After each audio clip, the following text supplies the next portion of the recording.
sua demissão da Record te surpreendeu? Fui pego de surpresa, claro que sim. E não tenho o menor problema em dizer. Bom, vamos lá. Ficou magoado? Não. Magoado, não. Eu sou um soldado. Sou soldado 24 horas. Né?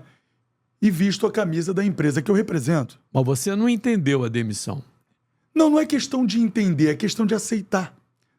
Independentemente do que eu venha a falar, não vai mudar. Não. Então só nos cabe respeitar.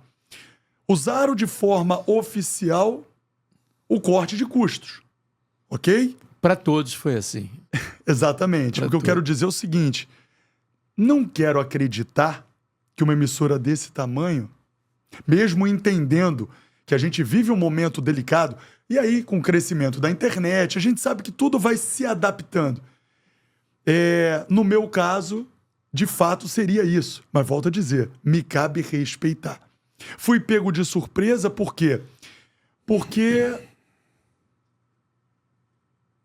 quando você apresenta um programa, o que você tem que trazer? Com credibilidade, você trazer patrocínio. O programa, quando eu assumi, tinha um patrocinador, eu deixei com 9. Ou seja, o nome trazia patrocínio. E é até bom você me perguntar isso, porque assim, uma coisa que eu não suporto é covardia. A emissora, ela deu essa justificativa oficial. Ok, sou e serei eternamente grato, porque se eu sou vaguinha, porque a Record me abriu as portas, investiu em mim, acreditou. E eu não tô fazendo isso para fazer média ou para não fechar a porta, até porque a porta foi fechada, mesmo eu fazendo, né, o que eu fazia. Faço com muito amor, me dedico 200%, sigo todas as regras, aí vem a parte da surpresa. Só que quando uma coisa como essa acontece, muita gente começa a falar e fala coisas que não sabe. Vou dar um exemplo. Eu vi comentários dizendo, provavelmente é porque não dava Ibope. Por que eu nunca me preocupei em falar da minha audiência?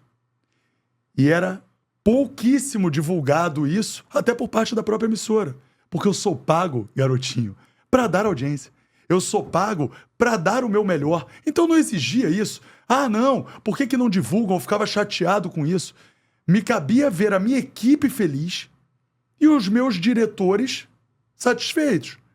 Mas por que é bom? E aí eu tô te agradecendo a oportunidade de falar. Como pouco foi dito, e até contra fato não tem argumento, eu vou trazer aqui alguns números que não foram divulgados, mas que eu acho que pode colocar um ponto final nas especulações.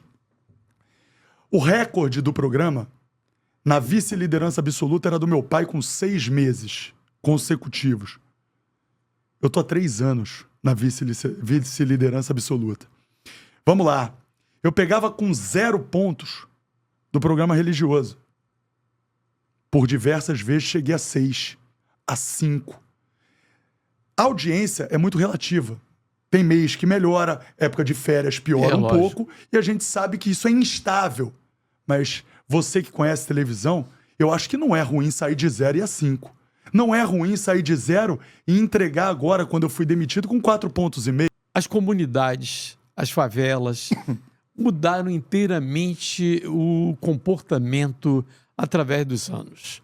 Antigamente era o tráfico, hoje entrou a milícia brigando com tráfico, milícia fazendo também tráfico. Tráfico fazendo milícia? Tráfico fazendo milícia. Enfim, como é que você está vendo? Só que eu não vejo o tráfico com representatividade na política e vejo a milícia se estruturando muito e entrando em todo segmento. É na Câmara Municipal, Sim. É na Assembleia Legislativa, É no governo federal. Em Brasília, Sim. No governo federal. Isso não é preocupante? Muito. Dificulta ainda mais. Vamos lá. Se a gente partir do princípio que a polícia é criticada... Vou dar um exemplo mais prático. A gente chegou a um ponto onde o policial ele deixa a delegacia depois do criminoso. Acredita nisso? O policial fica lá fazendo a ocorrência, registrando tudo, e o bandido muitas das vezes é liberado. Mas é por culpa da Polícia Civil? Por isso que a gente tem que tomar muito cuidado da forma que a gente passa a informação.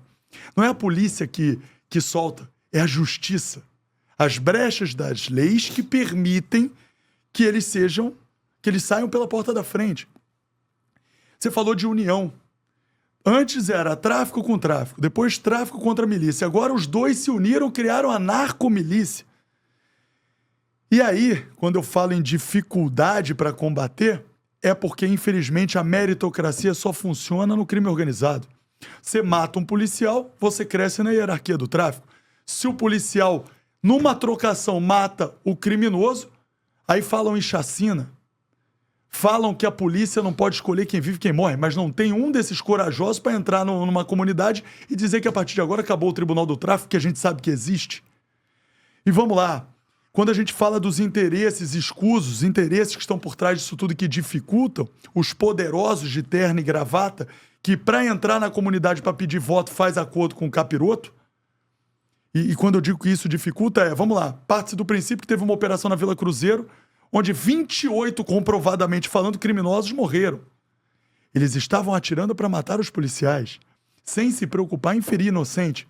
Aí a polícia foi lá, revidou a injusta agressão e matou. No dia seguinte tinha uma ordem dizendo que a PRF, que estava na operação, não podia mais subir a comunidade. Olha que absurdo. Então, os criminosos se unem, e aí parte do princípio, quando eu falo que a população merece pessoas lutando pelo certo, e aí eu me sinto com essa missão incrível, por isso que eu dou tanto valor, e eles podem sempre contar comigo, é porque a gente tem que entender a realidade do povo. Se a milícia cobra o serviço, e a partir do momento que tem essa guerra por território, o criminoso entra nessa comunidade e as pessoas passam a não saber quem está mandando, se a milícia vai na tua casa e cobra e você paga, o tráfico diz que você é a favor da milícia. E aí você sofre represália. Mas se você não paga a milícia, serviço que já vinha sendo prestado, você está sendo contra a milícia, você sofre represália. Se o tráfico impor ali as regras deles e você não fecha com ele, você está indo contra o tráfico, você sofre represália. Ou seja, o povo só se lasca. E a culpa de quem? A culpa de anos de descaso por parte do governo. E aí eu falo governo municipal, governo federal, governo estadual. Vaguinho, você não acha que tem muita gente que fecha com bandido? Sim. Mas quando eu digo que vagabundo bom é vagabundo morto, é uma espécie de metáfora, e aí eu tô falando que ganhe o bonzinho, eu nunca vi ninguém, infelizmente agora acontece, num filme torcer pro vilão. E por que o meu argumento é taxado como hard? Hipocrisia. Por que uma espécie de metáfora? Porque quando morre um bandido, e a gente mostrava a cena da família chorando, eu falava, calma, respeita a dor, porque mãe não cria filho para ser vagabundo. Ah, mas e a família que vive ali e diz, bate no peito e fala, meu filho faz plantão. Não, quem faz plantão é médico, é enfermeiro, é porteiro, Não, teu filho é bandido. E se você se vangloria disso e você vive do dinheiro que é do tráfico, aí eu não tenho pena nenhuma da senhora ou do senhor. Existe uma leitura, até da minha parte, eu não vou ser hipócrita, e que grande parte da imprensa hoje defende o bandido e critica a polícia sempre que pode. E eu vejo você defender o policial. Eu não posso fazer diferente. Eles são as últimas barreiras entre o bem e o mal. Se com a polícia na rua, e aí eu tô falando da boa polícia, já tá difícil e o crescimento exponencial da vagabundagem é inquestionável, imagina se eles jogarem a toalha. Por diversas vezes, eu peguei essas pessoas, eu peguei exemplos, né? E questionei. Lógico, ninguém até hoje parou para vir argumentar comigo. E aí eu tô falando dos defensores de vagabundo. Uhum. Por quê? Porque é simples. Será que essas pessoas, e aí, mais uma vez falando dos bons policiais, receberiam o salário que o polícia recebe para entrar na favela e trocar tiro? Você quer ver uma outra preocupação que eu não consigo entender de alguns coleguinhas? Ah, não fala favela, fala comunidade. Para de sacanar, para de caô, né? Pô, quem é favelado, quem tem orgulho da favela, orgulho que eu digo não é pra viralizar ou pra ganhar espaço em rede social. Não se incomoda com esse tipo de coisa. Não vai ser a mudança do vocabulário que vai me fazer mais próximo. O que me faz próximo daquelas pessoas que eu defendo foram os 12 anos que eu representei meu pai dentro de comunidade, conhecendo a realidade. E quando eu conheço a realidade, eu entendo que eles são reféns daquilo ali. Então você nunca vai ver morador de comunidade, de favela, botando na conta de criminoso. Porque a polícia entra e sai. O criminoso continua. E isso não vai ser resolvido do dia para a noite. Não tem segurança para ele. Ou seja, eles vão sofrer represálias. Então, cuidado. Sempre foi um cuidado que eu tive quando eu trazia algum caso de que em operação um inocente foi baleado. Calma. Não vamos fazer pré-julgamento, que tem uma investigação imparcial e que a verdade apareça. O policial errou, responsabilize. Agora, eu nunca vi nenhum criminoso ser responsabilizado pela morte de inocente. Sabe por quê? Porque ele não tem como provar de onde veio. Qual das centenas de criminosos ali que verdadeiramente atirou, e criminoso faz o povo de escudo, faz o povo de refém. Então, eu não posso fazer diferente. Eu defendo aquelas pessoas que largam as suas famílias em casa para cuidar das nossas. Bati muito de frente. E creio até mesmo que esse jornalismo combativo me coloque na corda bamba. Eu estou na linha tênue, ainda mais no mundo de hoje, entre o cancelamento e o sucesso. Por isso que eu digo, eu não bato de frente com a minha consciência. Quando o policial está envolvido na sacanagem, eu digo que é tão vagabundo quanto. Devia honrar a corporação, independentemente de Polícia Rodoviária Federal, Polícia Militar, Polícia Civil, Guarda Municipal. Eu defendo todo mundo que luta pelo que eu luto, que é o bem. Ah, mas por que nada se resolve? Por que a polícia não entra de fato e ocupa uma determinada comunidade? Primeiro que não tem força para isso, dito agora pelo próprio secretário novo de Segurança, faltam pelo menos 25 mil policiais nas ruas. Existe a diferença entre falta de policiamento e falta de policiais. São coisas que eu me atentava e me atento e vou continuar me atentando, que é para não chegar em casa com aquele sentimento de ter cometido uma injustiça. Você falou do pronunciamento do secretário de Segurança. Eu conheço o secretário de Polícia, o Marcos Amin, que é um profissional da polícia do mais alto nível. Sim, conhecedor da pista, tá? Conhece. A dica do garotinho de hoje vai para você que é corretor de seguros. Você sabia que a campanha de vendas da Capemisa Seguradora já está bombando? Isso mesmo, a Sou Mais Você 2024 está com muitas novidades e vale lembrar que só no ano passado foram mais de 2 milhões de reais distribuídos entre os nossos parceiros. As premiações são mensais, trimestrais e anuais, o que valoriza tanto o trabalho individual quanto coletivo. São mais chances de ganhar, mais prêmios e novas possibilidades. Você pode, por exemplo, ganhar uma viagem com acompanhante, 10 mil em dinheiro, notebooks, além de moto nova e carro zerinho. E a premiação ponto a ponto, que é destaque no setor de seguros, está com novos grupos para você aproveitar. Chegou o seu momento de brilhar e aumentar suas vendas para ganhar ainda mais. Acesse www.centraldocorretorcapemisa.com.br e venda mais. Capemisa, as pessoas seguras são mais felizes. Você tinha preocupação em não ser comparado com seu pai? Menor chance, eu tinha muito orgulho. Eu tenho muito orgulho de ser filho do Wagner Monte. Quando começou, as pessoas, mas você brinca igual. Você, mas eu sou filho, pô. Eu queria que eu fosse parecido com quem? Com o padeiro, DNA. pô. Não é demérito ser parecido com o padeiro, me entenda. Com o vizinho, pô, com o jornaleiro, minha mãe ficou com meu pai, né? Foi dali que eu vim. Então eu carrego esse DNA. E pra mim é motivo de muito orgulho. Durante um tempo falaram, e aí eu deixei claro o seguinte, meu pai tinha a possibilidade, a oportunidade de mostrar. Muitas das brincadeiras que meu pai fazia surgiam na nossa roda de amigos. Então, como você falou, não se sustenta personagem por muito tempo. Tá aí, as pessoas agora sabem que o Vaguinho é esse cara. Eu não sou mais experiente, garotinho. Eu, sem sombra de dúvida, sou mais feliz. Eu sou feliz e muito. Você falou de diferença?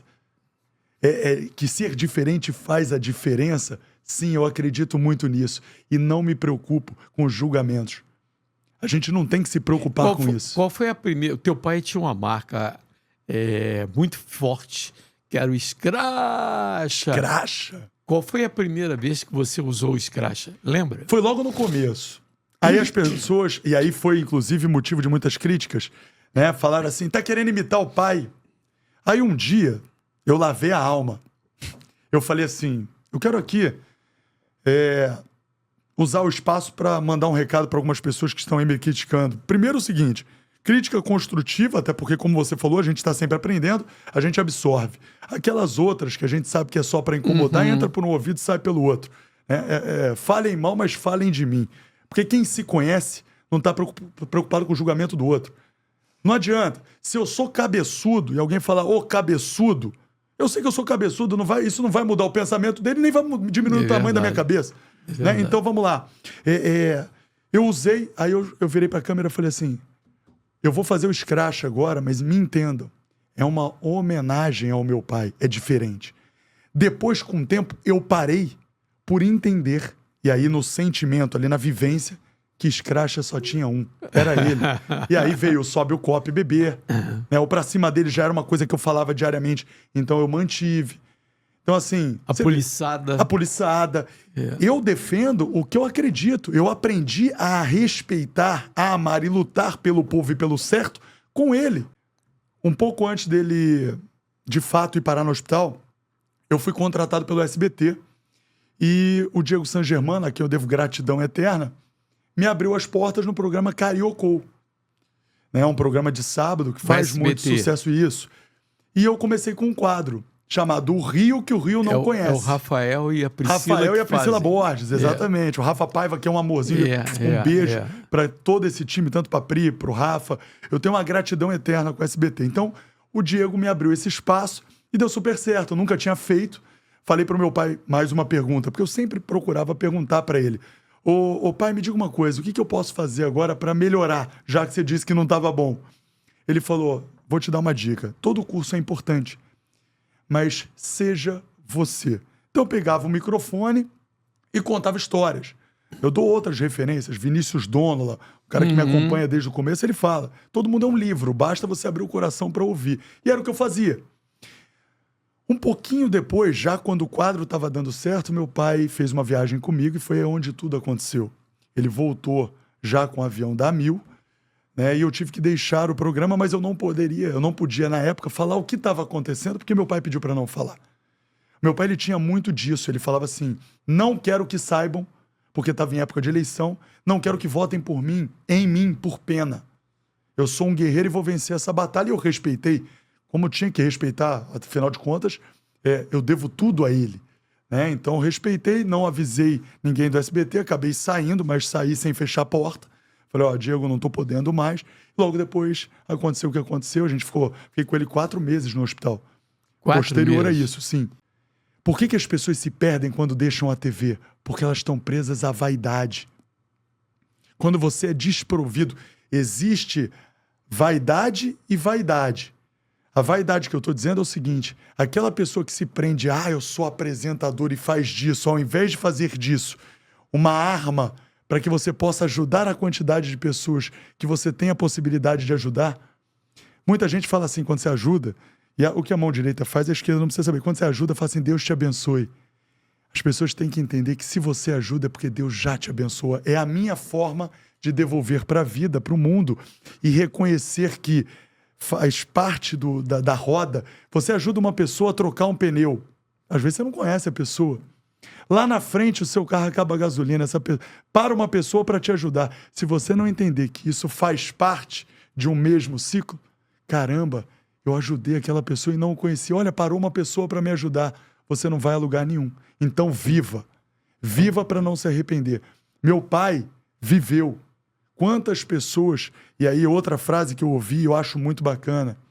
Tem gente que é tão pobre de espírito que a única coisa que a pessoa tem é o dinheiro. O meu pai, como você, como amigo dele falou, ele curtiu. Podia ter curtido muito mais? Sim, mas a missão dele foi cumprida. Ciclos se encerram, novos ciclos começam. Basta você fazer com verdade, com naturalidade, sem medo. Eu defendo o que eu defendo sem me preocupar. Tanto é que eu tenho 4 anos de TV e não tenho um processo.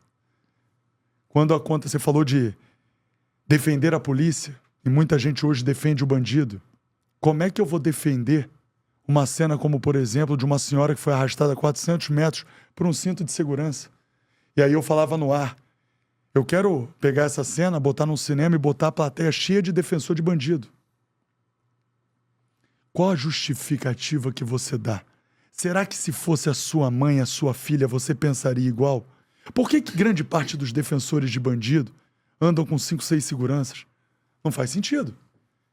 Primeiro, quando defendem bandido acima da polícia, estão desrespeitando aqueles seguranças que trabalham com ele. É verdade. E segundo, não era mais fácil falar pro bandido, oi, eu sou aquele que digo que você é uma vítima da sociedade. Vaguinho, como isso tudo pode mudar? Não muda porque a gente sabe que existem interesses políticos muito maiores que passam, transcendem, ultrapassam as barreiras do Estado. E aí, torna essa luta mais difícil. Mas se a gente não fizer a nossa parte, se a gente não parar com essa inversão de valor, e se a gente não der a nossa parcela de contribuição, a gente nunca vai vencer essa guerra. E aí, tá com sorte hoje? Sorte nada. Conhecimento, né? Sei. Anota aí. Eu vou profetizar o jogador que vai marcar o primeiro gol.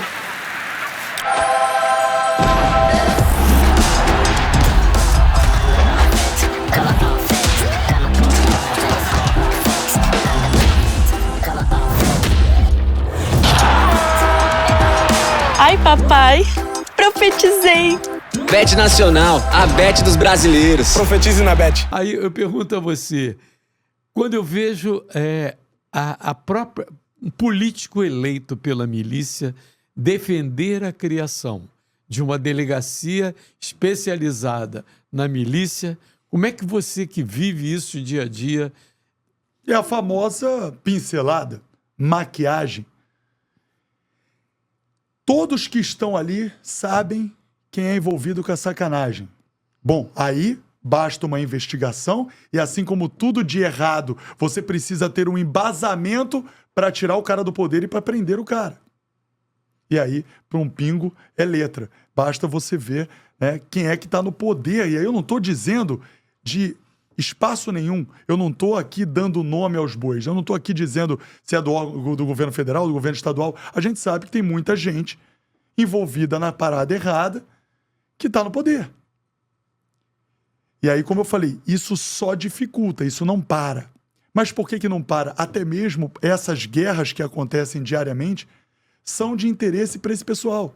Por quê? Por detrás dos panos, eles julgam blindar a milícia ou o tráfico. Na verdade, a política, ela faz parte, né? Ela é envolvida com a coisa errada há muito tempo. O tráfico tem uma importância muito grande há muito tempo. E aí vai de determinados interesses. Para você entrar na comunidade, ou você paga ou você agrada o tráfico. O tráfico vende a imagem de que cuida do povo. Mas por que quando o político entra, ele tem que agradar o tráfico e não o povo? Porque se fosse para agradar o povo, o eleito seria cobrado para levar entretenimento de qualidade, saúde de qualidade, e a gente sabe que isso não existe porque existe a presença de um poder paralelo. Por exemplo, digamos que você venha a ser candidato mais adiante. Sim. Você conseguiria entrar nas comunidades, no Complexo do Alemão. Você entraria para fazer campanha? Se eu te falar uma coisa, aí é que eu não posso ser hipócrita. Você só entra em área dominada por um poder paralelo se eles derem o aval. Se você me perguntar, você então, se arriscaria... só elege candidato que eles querem. Não. Não só elege porque, na verdade, eles autorizarem não quer dizer que o povo vai votar. Eles autorizam a entrada, levam um dinheiro e se o cara vai ser eleito ou não é problema deles. Se o cara for eleito, ele vai ser cobrado. Por isso que não adianta. É o barato que sai caro. Não vale a pena fazer acordo com vagabundo.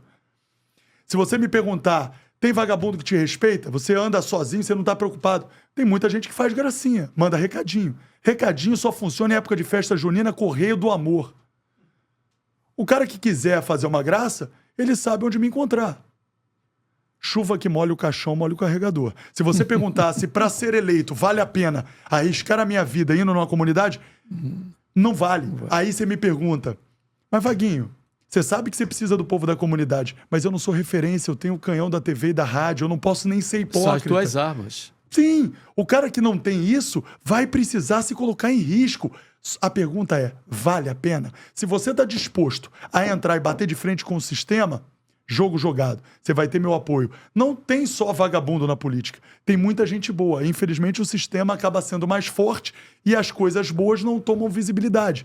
O que dá ibope é coisa ruim. Quem faz uma emissora de televisão dar certo, um profissional crescer na profissão? O povo. Se o povo entender a força que ele verdadeiramente tem, e aí, por isso que quando a gente traz manifestações, eu tenho sempre muito cuidado para dizer, a manifestação é legítima, está prevista na Constituição. Só que o seu limite para quando começa o limite do próximo. Se você não prejudicar ninguém, cai para dentro. E eu vou estar sempre do teu lado. Se você está defendendo o certo. Vaguinha, mas quando você fala e você bate de frente com quem defende a vida de bandido, vamos lá, você quer defender a vida de bandido? Evite que ele vire bandido. Pegue o seu esforço e ao invés de tentar justificar a coisa errada, vai ali e atua bastante na criação de emprego, na criação de renda, na geração de emprego de renda. Por quê? Porque se você der a oportunidade, se você mostrar as coisas boas que tem na comunidade, muita gente que não tem condição de dar o melhor para a família, mas ajuda o próximo. Se você focar, se você mostrar isso para o mundo, mostrar o potencial, como, por exemplo, o potencial que tem um complexo do Alemão, um complexo da Maré, o potencial das pessoas que vivem ali, você vai mostrar para aquelas crianças que andar com cordão de ouro e de fuzil não é um bom caminho, tem prazo de validade. Então seria muito mais inteligente se eles atuassem na prevenção do que, de fato, pegar uma justa... Porque você já percebeu, garotinho, que assim... muitos desses que gravam vídeo defendendo o bandido fazem isso quando tem a certeza de que vai viralizar. É verdade. Vamos lá. Fala-se muito em preconceito. É inadmissível no século XXI, em pleno século XXI, a gente se deparar com essa situação. Mas vamos lá. Vinícius Júnior vem sofrendo diversos casos de injúria racial, de racismo. E aí, bomba uma série de vídeos nas redes sociais defendendo o Vinícius Júnior. Mas, às vezes, a pessoa que está do teu lado está passando por isso e você finge que não vê. É uma hipocrisia sem tamanho. E aí, as pessoas ficavam assustadas quando viam o meu programa. Não estou falando para fazer justiça com as próprias mãos. Segurança cabe ao Estado. A manutenção da prisão cabe à justiça. Mas a gente tem que fazer a nossa parte. Não adianta a gente fazer a nossa parte ou... mostrar que está fazendo, esperando alguma coisa em troca, ou seja, visibilidade, e não aquele sentimento de dever cumprido. O que eu quero dizer é o seguinte, você viu uma mulher apanhando, aquela história de que briga de marido e mulher não se mete a colher, esquece, não mais. Se você puder defender, você pode estar salvando uma vida. Seja defender atuando de fato, tentando separar a briga. Mas tem que pensar muito bem, porque hoje todo mundo tem acesso à arma de fogo, o cara pode te matar sim, mas se você se sentir seguro, faça. Não dá na mão, resolve um jeito de fazer dar, até que a polícia chegue. Porque é muito fácil a gente falar de feminicídio se do lado da tua casa tem uma mulher gritando e você não procura saber o porquê. Graças a Deus existem delegacias especializadas e aí as pessoas confundem. Tem aumentado o número de feminicídio, tem aumentado o número de violência doméstica. Existe a subnotificação. Perfeito. As mulheres estão tendo cada vez mais confiança, se sentindo cada vez mais seguras para denunciar. Elas se sentiam constrangidas nas delegacias. Elas tinham vergonha. E as nossas leis, infelizmente, fazem com que elas se sintam assim. Por quê? Porque a mulher vai denunciar, o cara vai preso. Mas ele, daqui a pouco, tá solto. E você acha que ele tá feliz dela ter denunciado? Mas a pergunta que eu faço, e aí? E o pós? E a segurança para essa mulher depois? Se as leis fossem mais rígidas e ele ficasse preso, jogo jogado. Então, não se sintam envergonhadas, não se sintam enfraquecidas. Pelo contrário, existe estrutura. Não é a melhor ainda. Mas só vai ser se você fizer a sua parte. Sônia Lima, que era esposa do Wagner, teu pai, ela se manifestou nas redes sociais após a sua saída da Record, né? E ela... logicamente que isso aí deve ter mexido com o teu emocional. Quando você leu, acompanhou... A Sônia Lima... Muita gente confunde, acha que eu sou filho de sangue. Não, eu sou filho de coração. Ela me abraçou lá atrás. Se eu sou quem eu sou hoje, e aí eu tô falando de pessoa, não de profissional apenas, porque quando eu tive o quadro no SBT, a primeira pessoa a gravar comigo os 5 primeiros programas foi ela. Ela que me orientou ali. E uma frase que meu pai usava e que eu levo para a vida é que gratidão não prescreve. Muita gente dizia, quando tem muito dinheiro envolvido, depois o relacionamento vai se perder. Esse relacionamento não vai ser essa 1000 maravilhas depois que o Wagner morrer. Eu tô mais próximo dela do que nunca. Por quê? Porque quando é de verdade, você não precisa provar nada para ninguém. Apenas os envolvidos têm que sentir.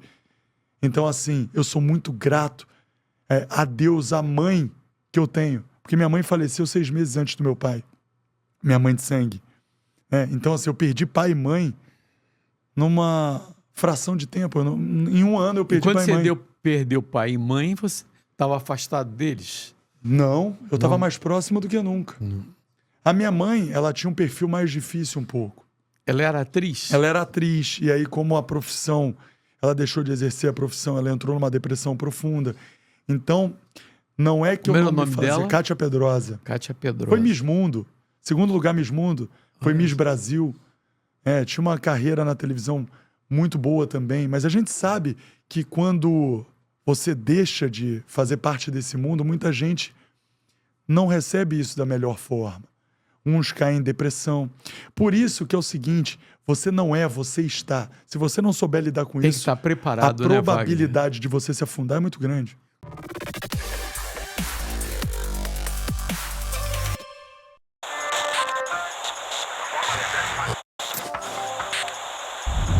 Cheguei!